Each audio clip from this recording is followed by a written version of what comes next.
이제 성탄절이 다가오면은 많은 분들이 그 핸델의 오라토리오 메시아를 듣습니다. 근데 어느 글에 보니까 이 메시아를 작곡했던 핸델이 이것을 작곡하던 그 당시 굉장히 힘든 상황이었다고 합니다. 자기가 작곡한 오페라들이 흥행에 실패하고 그 여파로 또 많은 빚을 지게 되고 또 그 와중에 병까지 얻어가지고 극심한 그 절망감에 빠져있던 그런 상황이라는 겁니다. 그렇게 낙심해 있는데 이제 오라토리아 메시아에 대한 작곡 의뢰가 들어왔다는 겁니다. 처음에는 핸델이 그 시큰둥하게 반응했답니다. 그래서 우편으로 보내온 그 메시아 가사를 쭉 살피는데 별 기대감 없이 그렇게 훑어보고 있는데 그러다가 어느 한 대목에 그의 눈길이 사로잡혔다는 겁니다. 이런 내용입니다. 그는 사람에게 멸시를 당하였고 버림을 받았으며 자기를 긍휼히 여길 자를 찾았지만 위로해 줄 자가 없었다. 이사야서 50장을 인용한 내용인데요. 핸델이 그것을 읽으면서 이게 꼭 그 절망에 있는 자기 이야기인 것 같다. 그렇게 느꼈다는 겁니다. 그 다음에 또 이런 가사에 그는 하나님을 믿었도다. 하나님은 그를 음부에 내버려 두지 아니하셨도다. 그가 너에게 안식을 주시리라.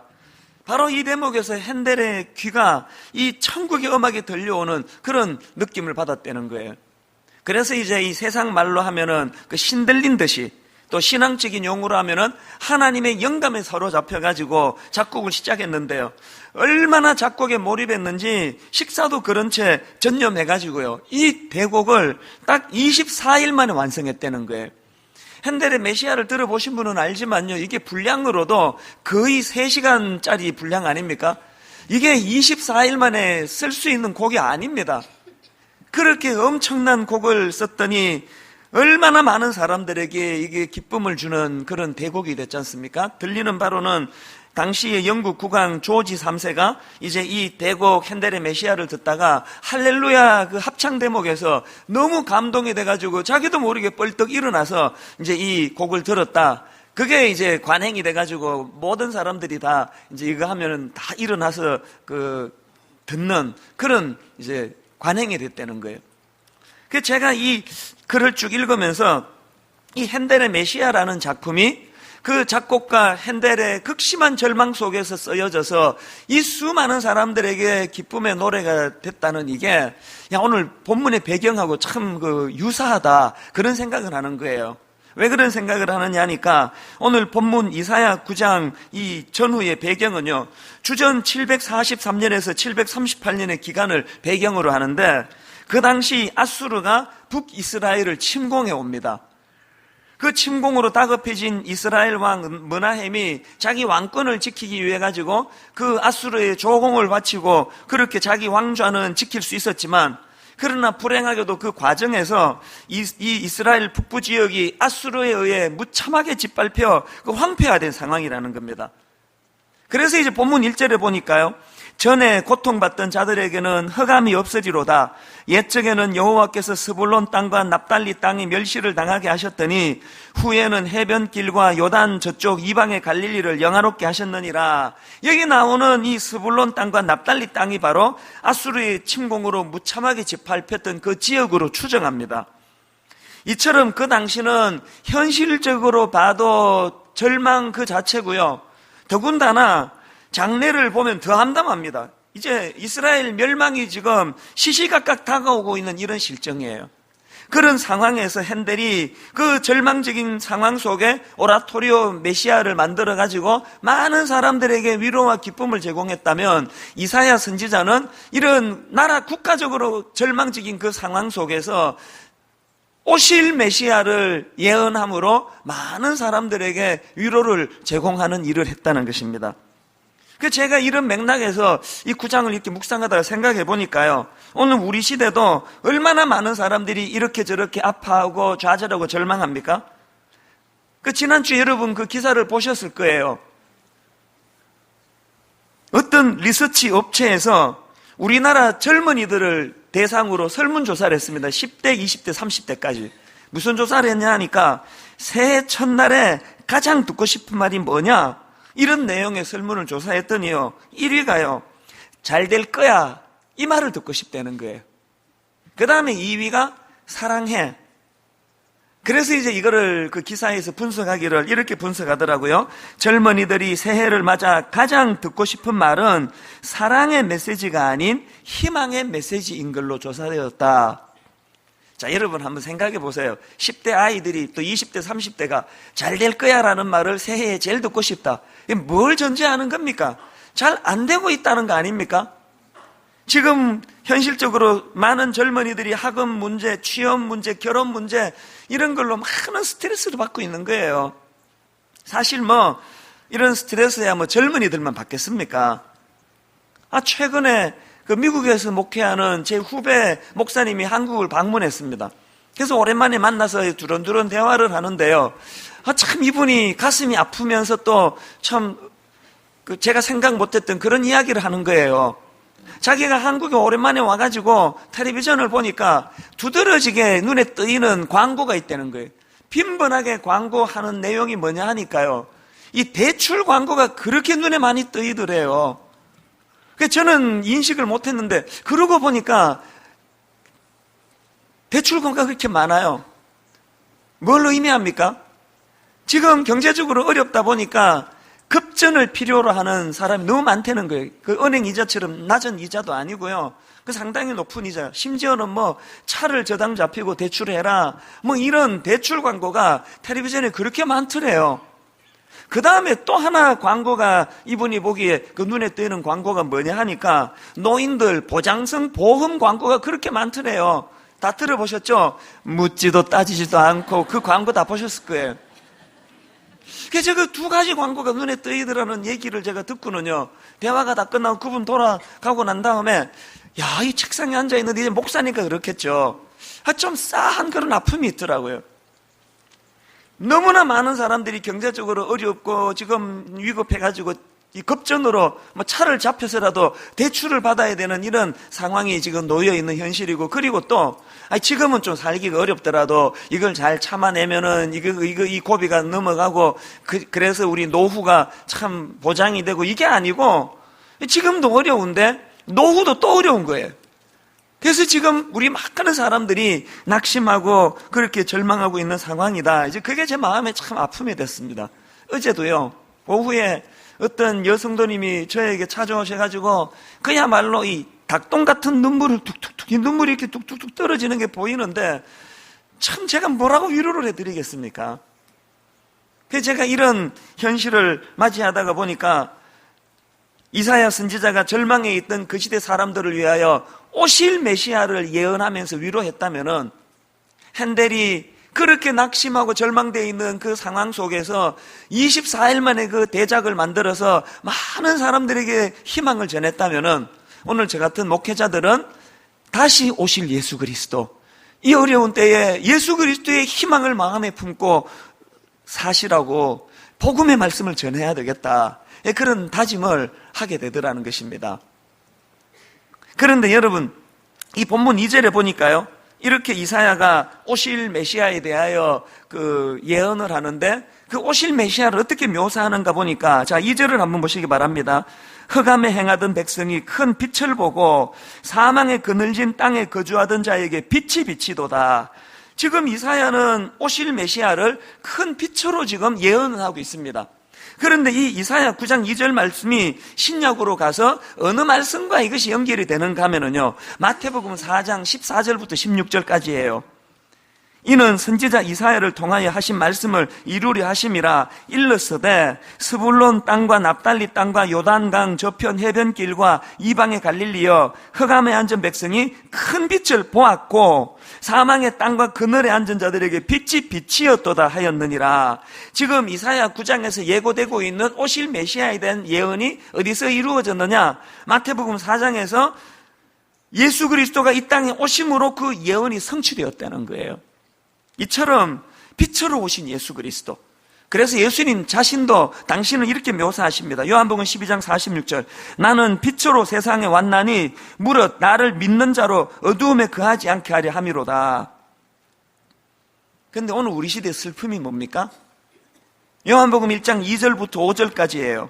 그가 태초에 하나님과 함께 계셨고 만물이 그로 말미암아 지은 바 되었으니 지은 것이 하나도 그가 없이는 된 것이 없느니라. 그 안에 생명이 있었으니 이 생명은 사람들의 빛이라. 그 다음 5절 보세요. 빛이 어두움에 비치되 어두움이 깨닫지 못하더라. 이게 이 시대의 영적인 어두움 아닙니까? 제가 이 요한복음 1장 5절을 읽는데요, 그 지난주 제가 말레이시아를 다녀오지 않았습니까? 그 쿠알라룸푸르에 가서 집회를 했는데요, 말레이시아에 가보니까 이 나라는 엄청난 회교 국가예요. 그래서 오늘 이 시대에서도요, 그 길거리의 여자들을 보니까 얼굴을 베일로 가리게 하고요, 완전한 회교 국가예요. 그리고 또 한 가지, 제가 말레이시아에서도 그랬고 옛날에 인도네시아에 갔을 때도 그랬는데, 이 회교 국가들의 열심은 대단합니다.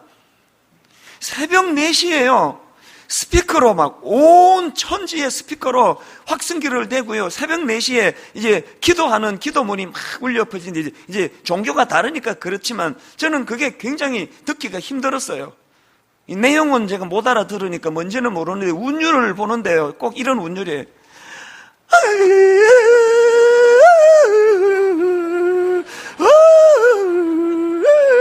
여러분, 새벽 4시에 자다가 이 이야기 한번 들어보세요. 이게 짧게 하는 것도 아니에요. 매 새벽마다 깨는데요, 숨죽이고 제가 듣는 거예요. 이런 걸 기도문 하는데 열심히 대단해요. 새벽 4시부터 시작해가지고 하루 5차례 스피커로 그 기도를 해요. 그렇게 강한 회교 국가인데요, 근데 참 아이러니한 거는 뭐냐 하면은, 이제 그 쿠알라룸푸르에 갔더니 거기에 분당 우리 교회 성도들이 제법 계세요. 자기 교회 담임 목사 왔다고 고맙게 얼마나 반갑게 맞아주고, 더 반가운 것은 맛있는 것도 사주시고 그런 거예요. 그래서 그 둘째 날인가 저를 데리고 이제 그 어느 백화점 안에 있는 식당으로 데리고 갔어요. 그 식사를 잘 하고 나오다가 보니까요, 이게 아이러니한 게 뭐냐 하면은, 그렇게 강한 회교 국가인데요, 크리스마스 추리를 얼마나 대단하게 해놨는지, 사실 저는 미국에서도 한국에서도 그런 화려한 추리는 근래에 본 적이 없습니다. 이게 참 묘하잖아요. 빛 대신 주님이 오실 때 마음으로 영접은 하지 않고 여전히 여자들을 그렇게 얼굴 다 가리게 만들고 그렇게 하면서 크리스마스 추리는 막 삐까번쩍하게, 이 문화로서 크리스마스를 이제 받아들이는 거 아닙니까? 똑같은 맥락에서 그저께 신문에 보니까 어느 스님 몇 명이 그 플랜카드를 들고 기념사진을 찍은데 보니까 이렇게 쓰여 있더라고요. 기쁘다 구주 오셨네. 그거 보는데 참 묘하더라고요. 그 스님들이 이제 그 타종교에 대해서 뭐 배려하느라고 그렇게 한 것 같아요. 그 참 어떤 면에서는 고마운 일 아닙니까? 그러나 여러분, 그 스님이 그렇게 하는 것은요, 또 말레이시아에서 그렇게 그 추리 장식하는 거는 뭐 크리스마스를 문화적으로 받으니까 그렇다고 받을 수 있지만요, 오늘 우리 하나님의 자녀 예배드리는 저와 여러분이 이 크리스마스를 그런 식의 문화적으로 받아서는 안 된다는 거예요. 이거 생명이에요. 우리 삶의 능력이에요. 내 안에 어둠을 몰아내는 빛으로 오신 주님을 영접하지 않으면서, 빛이 어두움에 비치되 어두움이 그 빛을 거절하면서 거부하면서 문화적인 크리스마스를 즐기면 안 된다는 그 이야기예요. 저는 이 크리스마스 때야말로 저와 여러분 모두가 다 예수님 영접하게 되시기 바랍니다. 모태신앙, 목사, 장로, 얼마나 우리가 문화적인 그리스도인으로 흐를 위험이 있다는 거 다 아시지 않습니까? 주님을 영접해야 돼요. 그분의 영향력 안에 들어가야 돼요. 그분의 말씀에 경청하고 순종해야 됩니다.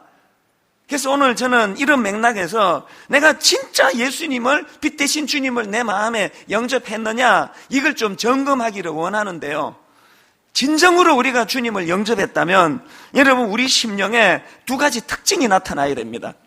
첫째가 뭐냐? 빛 대신 주님을 내가 영접했다면 우리는 미래지향적인 인물로서의 특징이 지어져야 됩니다. 이게 무슨 말씀인가 하면은요, 요한복음 9장에 보면은 예수님께서 그 시각장애인 한 사람을 고쳐주십니다. 그런데 그 과정에서 주님이 5절에서 당신을 이렇게 말씀하세요. 표현하세요. 내가 세상에 있는 동안에는 세상의 빛이로라. 주님이 그렇게 말씀하십니다. 그리고는 이 시각장애인을 이제 눈을 뜨게 해주시는데요. 제가 근데 이 본문을 가만히 보니까요, 참 흥미로운 한 가지 포인트가 있는데, 지금 이 시각장애인을 보는 제자들의 시각하고 예수님의 시각이 완전히 달라요. 자, 우선 제자들의 시각이 어떤지 한번 보시겠습니까? 자, 우리 1절, 2절 한 목소리로 같이 한번 읽어보십니다. 시작. 예수께서 길을 가실 때에 날 때부터 맹인된 사람을 보신지라 제자들이 물어 이르되 랍비여, 이 사람이 맹인으로 난 것이 누구의 죄로 인함이니까? 자기니까? 그의 부모니까? 자, 잘 보세요. 지금 이 제자들의 관심은 어디 있습니까? 제자들의 관심은 지금 이 원인 규명, 이 사람 죄 때문에 그런 겁니까? 부모가 죄져서 그럽니까? 여러분, 이게 시제로 말하면 이게 과거입니까? 미래입니까? 과거예요. 과거에 뭔 죄를 졌길래 이런 불행한 일이 일어났습니까? 지금 제자들의 시각은요, 과거지향적이에요. 이런 사람들의 치명적인 특징이 뭔지 아십니까? 자꾸 책임 소재를 따져요. 이 누구 때문이냐는 거예요. 우리 가정이 이렇게 된 게 이거 당신 때문 아니야, 이거? 오늘 교회가 이렇게 은혜가 없는 게 이게 당신 때문 아니야? 자꾸 책임 소재를 가리면서 과거에 시선이 머물러 있는 사람들이, 그게 제자들이에요. 그랬더니 예수님이 어떻게 반응하시는가 하니까 3절을 보시기 바랍니다. 예수께서 대답하시되 이 사람이나 그 부모의 죄로 인한 것이 아니라 그에게서 하나님이 하시고자 하는 일을 나타내고자 하심이라. 이게 여러분 과거입니까? 미래입니까? 예수님이 지금 과거에 머물러 있는 그들의 시선을 미래로 옮겨가고 계시는 거예요. 그래서 그 다음 4절에도 보니까 때가 아직 낮음에 나를 보내신 이의 일을 우리가 하여야 하리라. 밤이 오리니 그때는 아무도 일할 수 없느니라. 이게 미래입니까? 과거입니까? 미래입니까? 미래 아닙니까? 그래서 제가 발견한 빛 대신 주님이 그 인생에 조명되고 찾아올 때 제자들처럼 과거에 연연하던 그 인생이 미래지향적인 사람으로 바뀌어진다는 거예요. 오늘 우리가 진짜 예수 그리스도를 영접했다면 맨날 그냥 옛날에 내가 이것 때문에 안 됐다, 난 저것 때문에 안 됐다, 나는 끝났다, 나는 이제 회복이 안 된다, 이거 당신 때문이다, 이런 과거에 매여 있는 우리 인생이 빛 대신 주님의 조명하심으로 미래지향적으로 바뀌어져요. 지난 11월 달에 있었던 이 수능 시험은요, 갑자기 예고 없이 너무 어렵게 문제가 출제돼 가지고요, 그 시험 경험이 좀 있는 재수생들에게 절대 유리한 시험이었다. 전문가들이 그렇게 분석을 하세요. 그리고 실제로 지금 분당 우리 교회 그 현역 고3 아이들을 둔 가정마다 뭐 여기저기서 지금 곡소리가 납니다. 시험 망쳤다 이런 소리가 들려요. 그렇게 곡소리 나는 가정 중에 저희 가정도 한 가정이에요. 수능 당일날 학부모 기도회 하고 뭐 그 남의 집 열심히 제가 섬기느라고 늦게 이제 어둑어둑할 때 이제 집으로 들어갔거든요. 문 따고 들어가면서 그 자기 딸에 관한 이야기니까 제가 얼마나 궁금해요. 현관에 들어서면서부터 그 시험 어떻게 됐대? 그랬는데 아무도 반응이 없고요. 집이 분위기가 꼭 절강 같아, 절강. 느낌이 확 오잖아요. 아니나 다를까 큰아이 방에서 흐느끼는 어린 소녀의 울음소리가 들리는 거예요. 이제 이게 이제 무르나 마나 아닙니까? 어떤 상황인지요. 그리고 얘가 그때부터 울기 시작하는데요, 참 마음이 아프더라고요. 막 통곡을 하고 우는 거예요. 여러분, 우리나라가요, 이 어린 그 아이들에게 얼마나 그 못할 짓 하는 나라입니까? 너무 슬프게 우는 거예요. 막 통곡을 하면서 좀 잦아드나 싶으면 또 울고, 잦아드나 싶으면 또 울음이 터지고, 밤 11시까지 울었어요. 그래서 제가 가만히 내버려뒀습니다. 그리고 이제 한 11시쯤 됐을 때 내가 걔를 불렀어요. 이제 좀 진정이 된 것 같아서 너 이리 와봐라. 그리고 그 밑에 두 애도 같이 불렀어요. 제가 밤 11시에 심야 가족 회의를 소집했습니다. 그래서 이제 다 이제 애들을 모아놓고 제가 이제 이런 요지로 이야기했습니다. 너 내 얘기 잘 들어봐. 네가 만약에 지난 3월달 고3 올라가고 첫 모의고사 때 이번 이 시험과 같이 시험을 망쳐서 오늘 같은 눈물을 흘렸다면 사실 제가 이렇게 말하는 건요, 얘가 그 수능 당일 시험을 어느 정도 망쳤냐면 지난 2년 동안 본 모의고사, 중간고사, 기말고사 다 합쳐가지고 최악의 점수를 받았대요. 그래서 제가 그런 얘기를 한 거예요. 네가 만약에 오늘 같은 이런 실패의 경험을 3월달 모의고사 볼 때 경험을 했더라면, 그래서 대비하고 노력을 했더라면 오늘 이 눈물은 피할 수 있었을지도 몰라. 똑같은 이치야. 지금 19된 네가 인생의 쓴맛을, 인생의 실패를 경험하고 통곡하며 흘리는 이 눈물이 네가 29살이 되고 39살이 되고 49살이 되었을 때 흘려야 될 그 눈물을 막아주는 너무나 너에게 소중한 눈물이 될지 몰라. 제가 이런 요지로 이야기를 전했어요. 애들이 어리니까 뭐 그 알아듣긴 하는지 모르지만요, 저는 이야기를 하면서 막 저 자신에게 너무 감동이 되는 거예요. 너무 멋진 말을 내가 하고 있구나, 내가.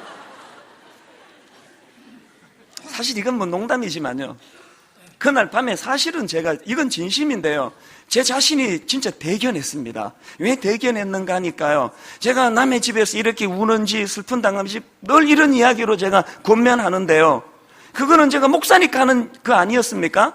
그런데 내 사랑하는 내 딸에게 우리 집에 이런 일이 현실적으로 닥칠 때 내 믿음이 작동되고 있는 거예요. 내가 그것 보고 당황이 하나도 안 되고요, 이거 어떡하나? 막 안절부절하고 이런 게 하나도 없고요, 그날 밤에 내가 하나님께 감사가 나오는 겁니다.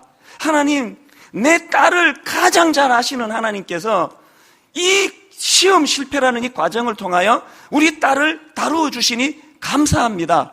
억지로가 아니고 막 진심으로 감사가 나오는 거예요. 이게 어떻게 가능했을까요? 빛 대신 주님이 저에게 빛으로 찾아와 주셨기 때문에 내 인생에 혼미한 게 없어졌어요. 모든 인생에 일어나는 일을 승복할 수 있는 힘이 저에게 생겨난 거예요. 그래서 제가 창세기 1장에서 그 온 세상이 깊은 흑암으로 뒤덮여 있을 때 하나님께서 선포하신 이 말씀, 빛이 있으라, 그 주님의 그 선포로 말미암아 어두움에 가득 차 있던 이 세상이 서서히 밝은 빛으로 그렇게 비추어지는 그 모습이, 이게 내 인생의 일이요. 내 인생의 혼미한 이찬수 목사 인생에 하나님이 빛이 있으라, 그래서 이사야 9장 1절 2절에서 주시는 빛으로 오신 그 주님이 내 인생에 개입되고부터요, 제 인생에는 버릴 게 하나도 없습니다. 실패는 실패해서 유익하고 성공은 성공으로 기쁘고요. 그래서 저는 우리 딸아이 그날 수능 시험 본 그날 저녁부터 어제 저녁에 이르기까지 이 아이가 시험 망쳐서 자기가 통곡하고 나서 내가 자기 재수할 거라고 하라 그랬습니다. 잘 생각했다고. 내년 한 해 너 힘들 거야. 쓰라려 눈물 흘릴 거야. 그러나 그 쓰라린 눈물이 20년, 30년 뒤 더 큰 눈물을 막아주는 하나님의 변장하고 찾아온 축복이 될 수 있다고 저는 믿습니다. 오늘 여러분 모두가 다 제자들처럼 과거에 이 시험 왜 실패했지? 너 노력 안 해서 그렇지? 아빠가 안 도와주셨잖아요. 과거에 매여 있는 인생이 아니고요, 이미 일어난 그 현실을 놓고 하나님이 일하실 것을 미래로 가서 희망을 가지고 분석하고 바라보고 조명할 수 있는 힘을 가지는 것, 이게 신앙생활인 줄로 믿습니다. 여러분 모두에게 이 능력이 나타나게 되기를 바랍니다. 그런가 하면은 두 번째로 빛 대신 주님을 마음으로 영접한 사람에게 나타나는 특징이 뭐냐? 넓은 시야의 회복이에요. 여러분, 주님이요, 내가 세상에 있는 동안에 세상에 빛이로라 말씀해 주셨는데 빛의 특징이 뭔지 아십니까? 시야를 회복시켜 주는 거예요. 이런 거예요. 요즘에는 뭐 정전이 거의 안 일어나는데요, 저희 어릴 때는 정전이 참 빈번했던 기억이 나요. 그래서 아예 안방에 그 초하고 성냥을 그냥 비치해뒀던 기억이 납니다. 그래서 이제 전기가 확 나가면은 이제 초를 켜서 촛불을 켜놓는 거 아닙니까? 제가 이 말씀을 묵상하다가 퍼뜩 하나님 영감을 주시기를요, 어린 시절이 생각나는 거예요. 자, 여러분도 한번 생각을 해보세요. 이 전기가 확 나갔습니다. 그래서 이 촛불을 켜요. 그러면 빛이 상대적으로 어둡잖아요. 그러면 이 촛불로 비춰지는 세상은 특징이 뭐예요? 시야가 좁아져요. 촛불 켜놓으면요, 요 주변 그거밖에 안 보여요. 그러다가 한 5분 있다가 다시 이제 전기가 들어오고 나면 시야가 확장이 돼요. 저 너머까지 다 보이는 거 아닙니까? 예수님이 빛으로 이 땅에 오셨다는 의미가 바로 이런 거예요. 어두운 이 세상에 주님이 빛으로 조명해 주시면 안 보이던 저 멀리의 세계가 보여지기 시작하는 시야가 확보가 되는 거예요. 다윗이 그랬던 거 아닙니까? 하나님이 그 시골 목동 초라한 무명의 어린아이를 한 나라의 위대한 왕으로 세우시는데요, 그 과정에서 하나님이 다루시는 가장 중요한 게 뭡니까? 다윗의 시야를 넓혀주는 거 아닙니까? 여기 시골에서 자라보신 분 아실 거예요. 소 먹이고 양 먹이고 이러는 거 보면은 온통 보는 시야는 그게 다예요. 나무 몇 그루, 잔디, 산, 그것밖에 없는 거 아닙니까? 다윗도 마찬가지예요. 그런데 다윗에게 빛 대신 주님의 은혜가 임하니까 시야가 넓어지는 거예요. 푸른 초장 너머의 세계가 보이는 거예요. 양만 보이는 거 아니에요. 현실만 보이는 거 아니에요. 오늘 저와 여러분 모두가 다 다윗처럼 빛 대신 주님을 영접하고 우리 시야가 멀리 확보되기를 바랍니다. 그래서 이 땅의 삶이 끝인 것처럼 안달복달하고 남의 눈에 눈물 흘리게 해서라도 난 이 땅에서 행복해야 된다 그러고 이렇게 사는 인생이 아니에요. 여유롭게, 넉넉하게 푸른 초장 너머에 일하시는 하나님을 볼 수 있는 이 영안을 가지고, 그래서 오늘 이 예배 중에 이번 그 수능 실패 보고 재수를 결정하고 심지어는 삼수를 결정하고 하는 이 쓰라린 마음을 갖고 있는 형제자매가 여기 있다면요, 걱정하지 마세요. 이제 100살 이상을 사는 시대인데 여러분 한 1, 2년 더 준비하는 거 아무 문제 없어요. 이것만 구하시면 돼요. 하나님, 내 인생에 좁은 시야가 벗어나기를 원합니다. 멀리 보는 눈을 가지기를 원합니다. 푸른 초장 너머의 세계에 일하시는 하나님을 볼 수 있는 눈을 주시기를 원합니다. 이게 빛 대신 주님을 영접한 인생의 특징이라는 거예요. 제자들도 마찬가지 아닙니까? 그 시골뜨기 태어나가지고 자기 살던 그 팔레스타인 지역을 벗어나 본 적도 없던 이 시골뜨기 주님 만나고는 어떻게 변했습니까? 주님이 그들에게 요구하시는 게 뭡니까? 너희는 가서 모든 족속으로 제자를 삼아. 주님이 그들에게 요구하시는 게 뭡니까? 땅 끝까지 이르러 내 증인이 되리라. 시야 확장의 문제 아닙니까? 최근에 저는 그 개그맨 이동우 씨 여러분 아시죠? 틴틴5 멤버로서 그때 한때 청소년들이 막 그냥 열광하던 그 그룹이었는데요, 그렇게 인기 정상에 오를 때 생각지도 못한 눈에 불치의 병이 찾아온 거예요. 망막 색조 변성증이라고 하는 이 불치병이 찾아와서 시력을 잃어버린 거예요. 점점 시력을 잃어가고 있는 상황이에요. 인터뷰에서 이분이 하는 말을 들어보니까요, 마음에 분노가 제일 먼저 오는 게 분노래요. 왜 내게 이런 일이? 내가 뭘 잘못했길래? 이 마음에 분노가 찾아오고 그 다음에 좌절감이 찾아오고 그 다음에 우울증이 오는 게 거의 그 단계래요. 그게 이거 극복하는데 5년 걸렸답니다. 근데 이분이 자기가 그 분노와 울분과 우울증 같은 그런 극심한 그런 마음의 좌절감을 극복하게 된 계기가 자기 아내 때문이래요. 장가를 잘 가야 돼요. 하여튼 자기가 지금요, 그 불치의 병으로 시력을 이제 거의 다 잃기 직전까지 갔는데요, 항상 불행은 엎친 데 덮친 격으로 오잖아요. 그런 어려운 상황인데 이번에는요, 자기 아내가 부인이 뇌종양이 걸렸어요. 이거 끔찍한 절망 아닙니까? 그래서 이제 뇌종양 수술을 방금 끝내고요, 아내가 이제 회복실로 옮겨지고 금방 마취가 꿰는 상황이에요. 그 아내가 뭐라고 얘기를 하는가 하니까 뜬금없이 그 남편, 시력을 다 잃어가는 그 남편에게 이런 이야기를 하더래요. 당신 여행 가라.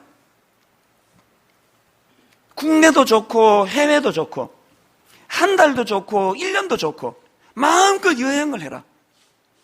이게 무슨 뜬금없는 이야기예요. 지금 뇌종양 수술 받고 지금 회복실에 누워가지고 그게 무슨 말이냐 그랬더니 그 아내가 하는 말이 뭐냐 하니까요, 당신 시력이 점점 지금 이제 꺼져가는 등불처럼 시력이 지금 이제 죽어가고 있는데 이 마지막 시력 남아있을 때 지금까지 살면서 보지 못했던 아름다운 광경들을 보러 가라는 거예요. 아름다운 풍경을 머릿속에 담으려는 거예요. 아름다운 사람들을 만나 그들의 모습을 머릿속에 담으려는 거예요.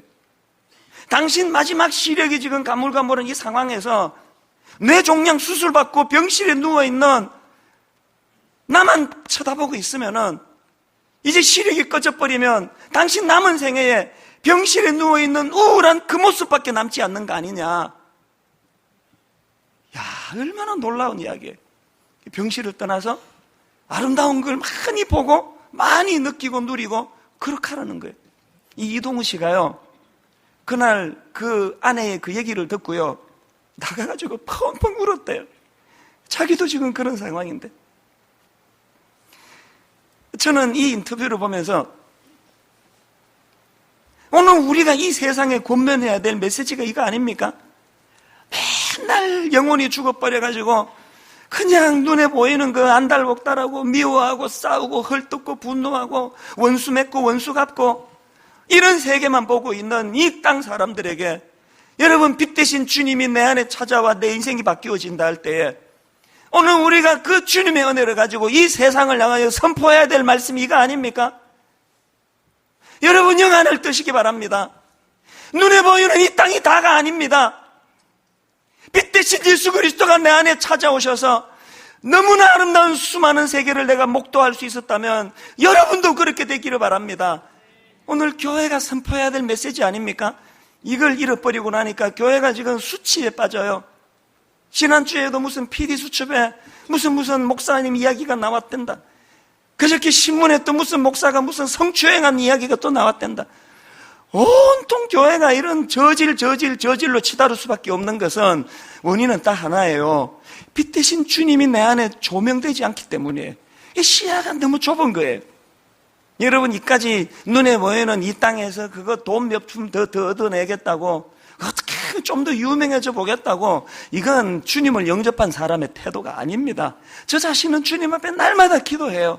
하나님, 종이 요 좁은 이 안에서 무슨 이게 명예가 대단하다고, 뭐 이까지 크면 돈 몇 푼 때문에 하나님의 종으로서 이 자존감을 팔아버리는 이런 짓은 하지 않기를 원합니다. 100번 기도하면 무슨 소용이 있습니까? 빛 대신 주님이 촛불 꺼버리고 광명천지 빛이 임할 때 시야가 넓어지고 그때 이 기도가 응답되는 줄로 믿습니다. 여러분, 오늘의 실패, 오늘의 아픈 그 자리에 그 좁은 시야로 현실만 보고 눈물 짓는 인생이 아니고 벌떡 일어나 이 어려운 과정을 통해 일하시는 하나님을 볼 수 있는 영안을 열고 시야가 넓어지는 여러분 되시기를 바랍니다. 결론을 맺으려고 하는데요, 바울이 좁은 시야를 가지고 예수 믿는 사람 잡으러 다니고 잡아 죽이고 그 짓 하고 있을 때 다메섹 도상에서 주님이 빛으로 그를 만나 주셨어요. 사도행전 26장 10절, 13절에서 보니까 그 시절을 그가 이렇게 회고합니다. 왕이여, 정오가 되어 길에서 보니 하늘로부터 해보다 더 밝은 빛이 나와 내 동행들을 둘러 비추는지라. 이렇게 빛 대신 주님과의 바울의 첫 대면이 시작이 되었는데 주님이 그의 시야를 어떻게 넓혀주십니까? 17절 18절 이스라엘과 이방인들에게서 내가 너를 구원하여 그들에게 보내어 그 눈을 뜨게 하여 어둠에서 빛으로 사단의 권세에서 하나님께로 돌아오게 하고 죄사함과 나를 믿어 거룩하게 된 무리 가운데서 기업을 얻게 하리라 하더이다. 뭘 말합니까 지금? 내가 주님을 만나고 빛 대신 그분이 내 인생에 조명되고부터 시야가 넓어지고 꿈이 생기고 비전이 생겨나서 여기까지 달려올 수 있게 되었습니다. 그 고백을 하는 거예요. 지금 바울이요, 아그리빠 왕 앞에서 복음 전하다가 잡혀와가지고 죄수의 신분으로 지금 서 있는 거예요. 그 얘기를 듣던 아그리빠 왕이 28절에서 이렇게 말합니다. 아그리빠가 바울에게 이르되 내가 적은 말로 나를 구원하여 그리스도인이 되게 하려 하는도다. 그 비웃는 거예요. 그랬더니 바울이 그 말을 받아가지고 이렇게 응수합니다. 29절 바울이 이르되 말이 적으나 많으나 당신뿐만 아니라 오늘 내 말을 듣는 모든 사람도 다 이렇게 결박된 것 외에는 나와 같이 되기를 하나님께 원하나이다 아니라. 여러분, 이 당당함은 어디서 찾을 수 있을까요?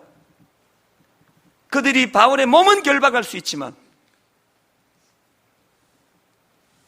누구 앞에서도 꿀리지 않고 위축되지 않고 누구 앞에서도 비굴하지 않고 이렇게 결박되어 죄인의 몸으로 감옥에 있는 이거 말고는 왕이시여 당신도 나와 같이 되기를 바랍니다.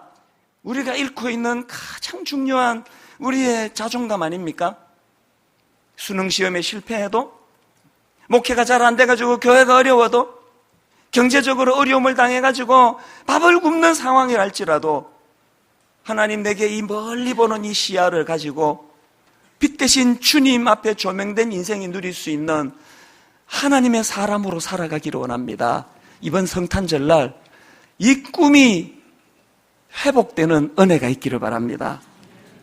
말씀을 마무리하면서 저는 이 찬양이요, 그 이름 비길 때 어디 있나, 잴 수도 없고 셀 수도 없는 귀하신 이름, 놀라우신 이름, 참되신 이름 우리 주 예수.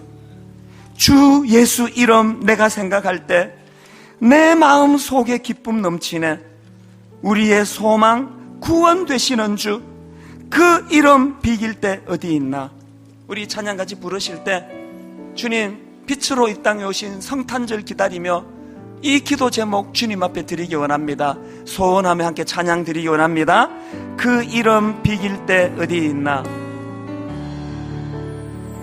그 이름 비길 때가 어디 있나. 잴 수도 없고 셀 수도 없는 셀 수도 없는 귀하신 이름, 놀라우신 이름, 이름 놀라우신 이름, 참되신 이름 우리 주 예수. 우리 주 예수.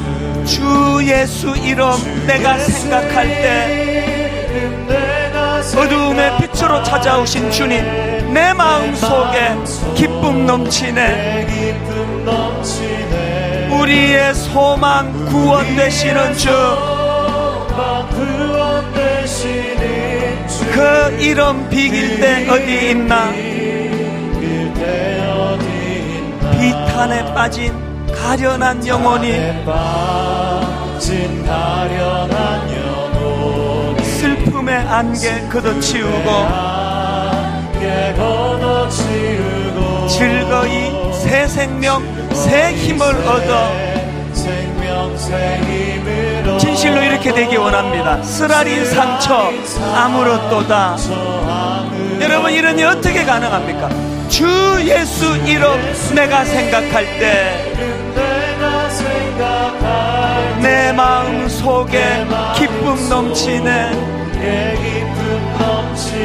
우리의 소망 구원 되시는 주, 그 이름 비길 때 어디 있나.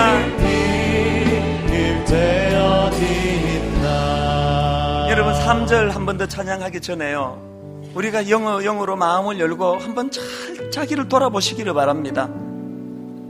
저는 성탄절이 한 해를 마무리하는 12월 말에 있는 것이 너무 좋습니다. 하늘하고 열심히 달려갔는데 손에 잡히는 게 없잖아요. 저는 올 연말을 생각하는데요, 옛날에 어릴 때 여름에 해운대로 피서 가가지고 모래를 한 움큼 쥐는 데까지 손에 가득 쥐어보는데 이게 스물스물 다 빠져나가가지고 결국은 빈손이 되는 것을 경험했던 기억이 또 오르더라고요. 이게 인생인 것 같아요. 한 해 열심히 산다고 살았지만 참 허전하고 허무한 이 시점에 핸델이 감격하며 작곡했던 그 메시아, 오라토리오 메시아처럼 주님이 내게 주인이 되어주시고 빛이 되어주시는 것이 얼마나 좋은지 모르겠습니다. 오늘 이 땅에 계신 주님을 생각하면 우리 3절 한 번 더 찬양할 때 하나님, 내 슬픔이 주님께 기쁨의 재료가 되고 내 눈물이 주님의 미소의 재료가 되기를 원합니다. 주님께 올려드립니다. 이렇게 찬양합니다. 이 세상 모든 것이 없어져도, 이 세상 모든 것이 없어져 그 이름 오늘 더욱 빛나리. 내일도 영원토록 증거되며 찬란한 빛을 더욱 발하리. 여러분 힘을 얻어 이렇게 선포하시기 바랍니다. 주 예수 이름 내가 생각할 때 내 마음 속에 기쁨 넘치네. 우리의 소망 구원 되시는 주, 그 이름 비길 때 어디 있나. 말씀 생각하면 합심해서 같이 통성으로 기도하십니다. 살아계신 하나님 아버지, 한 해를 마무리하는 이 시점에 서 있습니다. 주님 이 땅에 빛으로 오신 예수 그리스도, 성탄절을 앞에 놓고 간절히 주님 앞에 기도합니다. 빛으로 오신 주님, 혼미한 내 인생에 주님의 빛이 비춰지는 은혜가 있기를 원합니다. 날마다 아버지 과거에 매여가지고 그 자리에 주저앉아 왜 이런 일이 내게 일어나냐고, 누구 잘못으로 이런 일이 일어나냐고 안탄하고 있는 우리 인생을 주님, 우리 시선을 미래로 바꾸어 주시니 감사합니다. 하나님 아버지, 나의 이 눈물이 하나님의 일하심의 재료가 되기를 원합니다. 오늘 흘리는 이 실패의 눈물이 하나님의 능력을 나타내는 도구가 되게 하여 주시옵소서.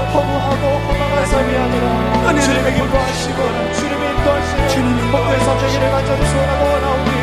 아버지 하나님 성탄을 앞두고 주님을 아버지 하나님 간절히 마음의 소원으로 주님 앞에 기도하며 안도하며 나아가오니 우리의 마음을 주시옵소서. 하나님 아버지, 한 해를 마무리하는 이 시점에 참 이른 아침부터 늦은 밤까지 하늘하고 뛰어다니며 수고했는데 손에 잡히는 것이 없어 허무하고 또 마음이 아픈 이 시점입니다. 바로 이 시점에 성탄절을 주셔서 메시아 되신 주님 빛으로 내 인생을 비춰주시니 내 안에 혼미함이 주님의 능력으로 사라질 수 있음을 보고 기뻐하는 은혜 주신 거 감사합니다. 하나님, 오늘 내 실수로 흘리는 이 눈물이 하나님 일하심의 재료가 되게 하여 주시옵소서. 오늘 내 실수로 아파 실패의 쓰라림을 경험하는 이것이 하나님 앞에 하나님 손에 들려 깊은 영적 성숙을 이루어내는 밑거름이 되게 하여 주시옵소서. 오늘 주신 말씀, 아버지, 문화적으로 크리스마스를 즐기는 인생이 아니라 영적으로, 인격적으로 오신 주님을 마음에 영접하고 예수 믿는 인생 되게 하여 주시옵소서. 그렇게 인도해 주심 감사드리옵고 예수님 이름으로 기도드립니다. 아멘. 이제 우리 다 자리에서 일어나셔서 주님의 오심을 기뻐하는 찬양입니다. 찬송가 125장 천사들의 노래가 하늘에서 들리니 기쁨으로 우리 손뼉치면서 함께 찬양하시겠습니다.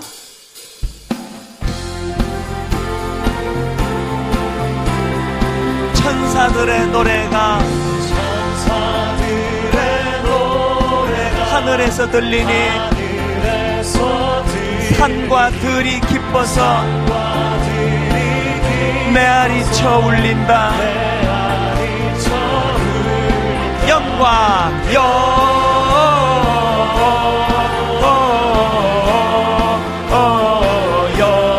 높이 계신 주께 영광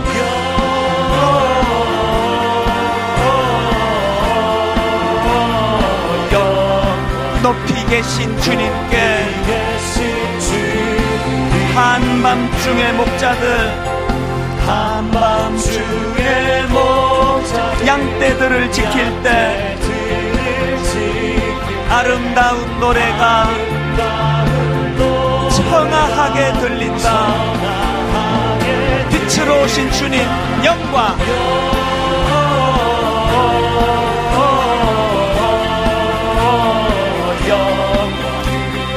높이 계신 주 영광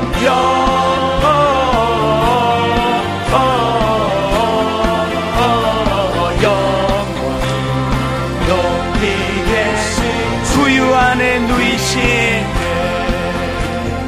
구유 안에